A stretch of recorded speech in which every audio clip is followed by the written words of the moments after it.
these large hospital systems that were more like, corporations. And then of course, these large insurance companies were just battling each other day in, day out, trying to see which one could get paid or save the most money.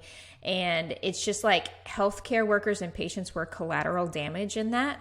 Healthcare workers were just getting burnt out and used up to their maximum potential. And then of course, patients are not getting the services they need. They're not getting the care that they need, and they can't even access care because they can't afford it or it's too scarce in their area.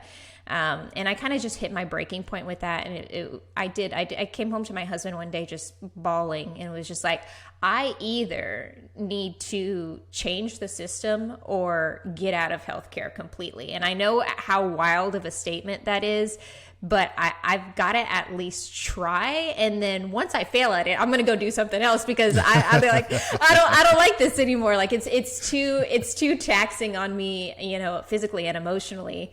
So, my husband was just like, all right, quit your job, go for it. And then if you want to do something else, we'll do something else. So I quit my job, I went for it, and then it started to succeed. And I was just like, oh crap, I got to do this now. Like this, I'm committed to this. I got to actually, give this my all, because it's making a difference. Like I'm helping to educate patients. I've made just great connections with other people who are in this space, just so much farther ahead than what I am right now. And I feel hopeful, even though I know how bleak the situation is, as long as we can continue to educate patients and educate healthcare workers on what's going on and what they can do to combat it.